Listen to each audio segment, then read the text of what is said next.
السلام علیکم ورحمۃ اللہ وبرکاتہ نحمدہ ونصلی علی رسولہ الکریم اما بعد فاعوذ باللہ من الشیطان الرجیم بسم اللہ الرحمن الرحیم۔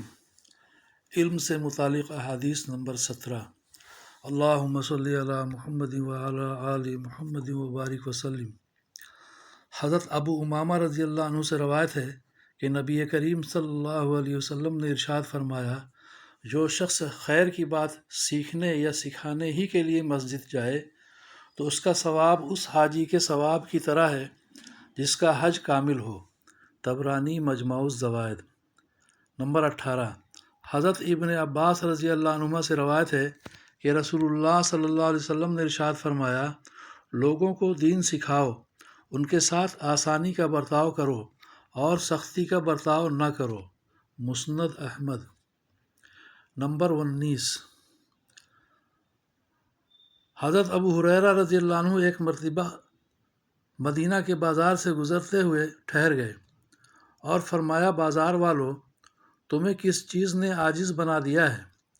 لوگوں نے پوچھا، ابو ہریرہ کیا بات ہے؟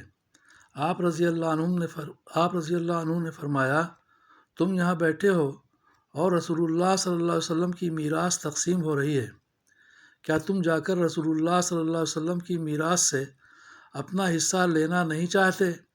لوگوں نے پوچھا، رسول اللہ صلی اللہ علیہ وسلم کی میراث کہاں تقسیم ہو رہی ہے؟ آپ رضی اللہ عنہ نے فرمایا، مسجد میں۔ لوگ دوڑے ہوئے مسجد میں گئے۔ ابو ہریرہ رضی اللہ عنہ لوگوں کے واپس آنے کے انتظار میں وہیں ٹھہرے رہے، یہاں تک کہ لوگ واپس آ گئے۔ آپ رضی اللہ عنہ نے پوچھا، کیا بات ہوئی کہ تم واپس آ گئے؟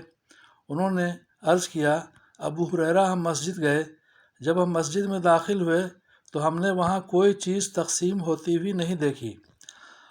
حضرت ابو ہریرہ رضی اللہ عنہ نے ان سے پوچھا، تم نے مسجد میں کسی کو نہیں دیکھا؟ انہوں نے عرض کیا، جی ہاں، ہم نے کچھ لوگوں کو دیکھا کہ وہ نماز پڑھ رہے تھے، کچھ لوگ قرآن کریم کی تلاوت کر رہے تھے اور کچھ لوگ حلال و حرام کا مذاکرہ کر رہے تھے۔ حضرت ابو ہریرہ رضی اللہ عنہ نے فرمایا، تم پر افسوس ہے، یہی تو رسول اللہ صلی اللہ علیہ وسلم کی میراث ہے۔ طبرانی مجمع الزوائد۔ حدیث نمبر 20۔ حضرت عبداللہ بن مسعود رضی اللہ عنہ فرماتے ہیں کہ رسول اللہ صلی اللہ علیہ وسلم نے ارشاد فرمایا، جب اللہ تعالیٰ کسی بندہ کے ساتھ بھلائی کا ارادہ فرماتے ہیں تو اسے دین کی سمجھ عطا فرماتے ہیں اور صحیح بات اس کے دل میں ڈالتے ہیں۔ بزار۔ طبرانی مجمع الزوائد۔ حدیث نمبر 21۔ حضرت ابو واقد لیثی رضی اللہ عنہ سے روایت ہے کہ ایک مرتبہ رسول اللہ صلی اللہ علیہ وسلم مسجد میں تشریف فرما تھے اور لوگ بھی آپ صلی اللہ علیہ وسلم کے پاس موجود تھے۔ اتنے میں 3 آدمی آئے، 2 رسول اللہ صلی اللہ علیہ وسلم کی طرف متوجہ ہوئے اور ایک چلا گیا۔ وہ دونوں رسول اللہ صلی اللہ علیہ وسلم کے پاس کھڑے ہو گئے۔ ان میں سے ایک صاحب کو حلقہ میں خالی جگہ نظر آئی، وہ اس جگہ بیٹھ گئے۔ دوسرے صاحب لوگوں کے پیچھے بیٹھ گئے اور تیسرا آدمی جیسا کہ اوپر گزرا پشت پھیر کر چلا گیا۔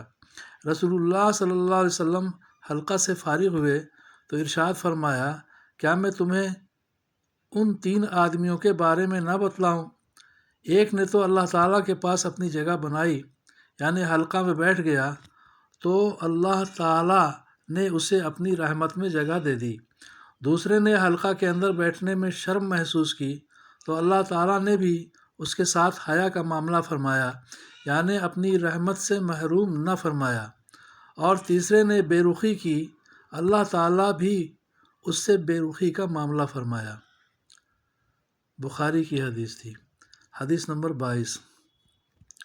حضرت ابو ہارون عبدی رحمۃ اللہ علیہ سے روایت ہے کہ حضرت ابو سعید خدری رضی اللہ عنہ نے نبی کریم صلی اللہ علیہ وسلم کا ارشاد نقل فرمایا، تمہارے پاس لوگ مشرق کی جانب سے دین کا علم سیکھنے آئیں گے، لہٰذا جب وہ تمہارے پاس آئیں تو اس کے ساتھ بھلائی کا معاملہ کرنا۔